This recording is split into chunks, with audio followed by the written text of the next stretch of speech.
Baha ikaze abakunzi b'iki kiganiro. Ikiganiro wungukiramo byinshi, aho tuganira ku bintu byinshi bigiye bitandukanye: politike, ubukungu, iterambere, amajyambere ndetse n'ibindi. U Rwanda ni igihugu cyaciye mu bintu bigiye bitandukanye amatage, aho u Rwanda mu myaka ya kera ku ngoma y'abami wabonaga ko bagenda bakora imirimo igiye itandukanye, harimo ubuhinzi, ubworozi, guhiga, gukora imirimo y'amaboko ndetse n'ibindi bigiye bitandukanye. Gusa uko imyaka yagiye izamuka ndetse n'iterambere, niko abanyarwanda bagiye basobanukirwa ubumenyi bugiye butandukanye. Ku ngoma y'ubukoloni abanyarwanda batangiye kwigishwa amashuri, kwihangira imirimo ndetse no gukora ibintu biri mu buryo bwa moderne.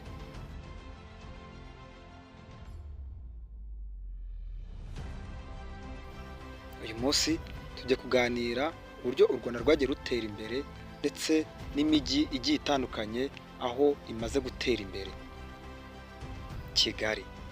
Kigali ni capital city of Rwanda, izo ni indimi z'amahanga.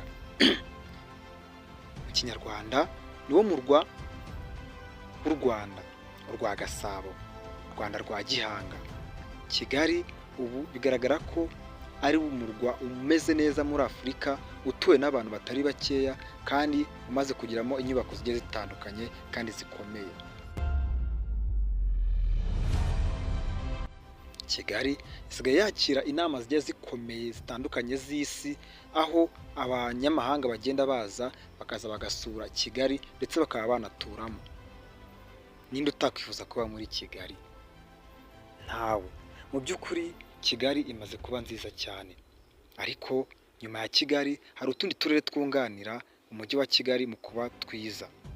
Bitewe n'iterambere aho rigeze, ntabwo twakwirengagiza ko hari uturere twagiye tugira amahirwe yo kuba twakunganira umujyi wa Kigali. Muri iki kiganiro tujye kuganira ku turere 6 tundi twunganira umujyi wa Kigali.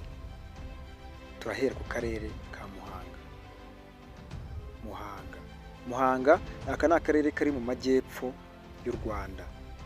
Aka karere kari mu turere 6 aho gakora ibikorwa bigiye bitandukanye, harimo ubuhinzi ndetse n'ubucuruzi. Aka karere kazamuwe n'uko abaturage bakuye amaboko mu mufuka, bagakora, bagashakisha amafaranga ku bubi na bwiza. Mu mwaka wa 2023 nibwo Leta y'u Rwanda yashyize hanze urutonde rw'uturere 6 twunganira umujyi wa Kigali, n'akarere ka Muhanga kajemo. Si Muhanga gusa, harimo akarere ka Rubavu. Aka karere kari mu ntara y'Iburengerazuba, ni hafi y'igihugu cya Kongo. Aka karere ka Rubavu mu by'ukuri gasurwa n'abantu batari bakeya bitewe n'ikiyaga cyiza cya Kivu kihaba, umucanga mwiza abantu baza kuruhukiraho. Ndetse twakwirengagiza ko aka karere ka Rubavu ari umupaka uhuza hagati y'u Rwanda na Kongo, aho abantu baza kuruhukira ndetse ari naho abantu bajya kurangurira muri Kongo. Ntabwo byabura ko katera imbere, kameze neza, kagizemo kaburimbo, amazu meza ya etaje ndetse n'ibindi bikorwa bigiye bitandukanye. Ntabwo ari Rubavu gusa, ntabwo twakwibagirwa akarere ka Huye nayo iri mu majyepfo. Huye yahoze ari iya kabiri yunganira umujyi wa Kigali mu myaka ya kera, ariko nayo iri ku rutonde rw'uturere 6 twunganira umujyi wa Kigali. Ntabwo twakwirengagiza akarere ka Nyagatare.